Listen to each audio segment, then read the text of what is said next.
and welcome to my Fire Emblem New Mystery of the Emblem Lunatic Reverse playthrough. FE12 is a remake of the Japanese exclusive FE3 Book 2 and is a sequel story to Shadow Dragon. It's noteworthy for having the largest Fire Emblem roster in this series, which includes fan favorites such as Belf and Caesar and this guy. It's also known for having what many people consider to be the hardest difficulty option in the series, Lunatic Reverse. Lunatic Reverse, also known as Hard 4, is identical mechanically to Lunatic, but with one critical difference. Enemies will always attack first, regardless of which phase it is. In other words, every enemy in the game has Vantage Plus. This results in a big spike in difficulty as enemies in Lunatic Reverse have extremely high stats, have more or less perfect accuracy, and carry silver weapons as early as the Prologue.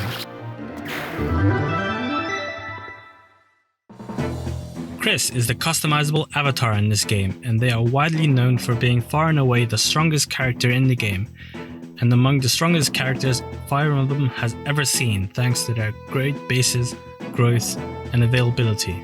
Male Chris in particular has a wider selection of strong classes to pick from, such as Armor Knight and Fighter. There likely won't be a single chapter in the game where Chris isn't your best unit. I choose to make Chris into a fighter for the high attack and speed, allowing them to one-round enemies sooner than any other class. For my attributes, I choose Noble's Child for the +2 speed, Diversity for the +1 to my base and +10% to my growth in both strength and skill, and Enlightened for the +30% HP growth. Prologue 1 is a simple map featuring just 2 enemies. Chris as a fighter doubles and one-rounds the generic soldier, and after 2 vulnerary users can defeat Jagan. Chris wastes no time in showing off his incredible growth rates. By the way, he can do this 18 more times. In Prologue 2, I get Ryan, who is useful in the early game for his ability to do chip damage without getting one-hit KO'd in return, but not much else. This map has me fight Luke and Rhodey, who I'll be able to use as playable characters from the next map onwards. Luke chooses to attack Chris, despite Ryan existing in his range, and that's because FE12's AI, if it doesn't see that a kill is available, will always prioritize dealing the most damage over combining for kills or attacking units that cannot counterattack. Chris's fighter class gives low defense and Ryan's archer class gives high defense, so Luke suicides into Chris, causing him to grow even stronger. Rhodey is slower and has less defense than Luke, so Chris wastes no time in putting him in the dirt. In Prologue 3, I get Luke and Rhodey, who unfortunately have had their performance enhancing drugs confiscated as they join me with stats much lower than in the previous map. Luke is a great combat unit and will help ease the load on Chris to carry the early game, and Rhodey is like Luke, but worse, so he gets no use. This map is notorious for its extremely small size and powerful aggressive enemies that can quickly surround and kill your units. To avoid this, I arrange my units in such a way so that Chris, who is my frailest unit, can only be attacked by one enemy. Once an enemy attacks Chris, the remaining enemy will be forced to choose a different target, even though both enemies could easily combine to kill Luke or Rhodey. Once the aggressive enemies are defeated, I move to bait Sita and the remaining generic and quickly defeat them both. At the end of the chapter, I'm given a choice between fighting Athena and George in the upcoming map, and the choice to recruit them. Athena is a great combat unit with excellent speed, whereas George doesn't even join me when he's been defeated, as he can't fall here. He must make his retreat to show up in the main campaign. In Prologue 4, I get Sita, who I won't talk too much about just yet, as she doesn't join me for real, but is extremely useful in the Prologue for her incredible speed and good durability. And Vriss, who exists. This map is among the most difficult in the Prologue, as it features many high-speed enemies capable of doing high damage or even one-rounding a lot of your team. Athena in particular can kill even Chris in one round. On turn 1, I move Vriss in such a way to lure the enemy archer into blocking his own teammates from attacking. Sita with her high speed and lance access is the only unit I can safely expose to Athena, as her weapon triangle advantage helps reduce the amount of damage taken.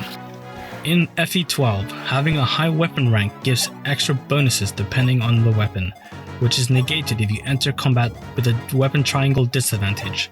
Every enemy in Lunatic has A rank in their weapon, and sword users, such as the ones on this map, have a +3 damage boost. Sida unfortunately tries a bit too hard and crit kills an enemy when she shouldn't have, and gets herself killed as a result. I restart and end the map with this Chris level up. In Prologue 5, I get Athena, who is a great combat unit with speed similar to Sida, and Merrick, who is like Orion, but with magic. This map looks extremely dangerous, but it's important to note that not every enemy is immediately aggressive. The key to surviving is to remember that enemies will look to do the most damage, so I send frail units to the edge of a unit's range to spread the enemies out. I end the map by feeding the boss kill to Luke, for a modest return on investment. At the end of the map, I once again have a choice on who to fight in the next map. Draug is terrible and Ogma is an upgraded Athena, so I of course pick Draug, because I can't beat Ogma's map. In Prologue 6, I'm joined by Cecil, who is worthless, but she comes with some nice weapons which I take off her hands before throwing her onto the bench. That will happen a lot this playthrough, so I hope you get used to that. Since I chose to fight Draug last chapter, this map is a breather for me. Draug has low movement and gets doubled by everything. At the end of this chapter, I once again have a choice on who my next boss will be. Est can fly, and as such is extremely annoying to defend my frail units against, and Kain cannot. Also, Kain is far more durable, so I choose Kain. In Prologue 7, I'm joined by Draug, who is worthless, but he comes with some nice weapons, which I take off his hands before throwing him onto the bench. This map features ambush spawn reinforcements, which is a staple in FE12. If my Chris was in a class with high defense, I could easily trivialize this map using the many choke points that are present. Unfortunately, since Chris takes double-digit damage from every enemy on the map, I don't have anyone on my team well suited for that job. What a shame. On turn 1, I bait the only aggressive enemy to move towards me and counterattack on turn 2, assuming offensive positions to prepare myself for the reinforcements on turn 3. I block 3 out of the 4 ambush spawn reinforcements and slowly dispose of the remaining enemies and Kain. Kain is not fast or strong enough to do significant damage to Luke at this point, so he goes down without much trouble. At the end of this chapter, Cecil gives Chris a headband which I decide he will wear as a treat for getting this far. Rest assured that this will be the last time I allow myself to indulge in such decadent behavior. In Prologue 8, I'm joined by Kain, who is durable, strong, and can use multiple weapon types to leverage weapon triangle advantage, and Marth, who is okay. At this point I was considering many ways to make my Medius kill as reliable as possible, using methods such as forging a high-powered Thoron or using the triangle attack, but I settled on trading Marth.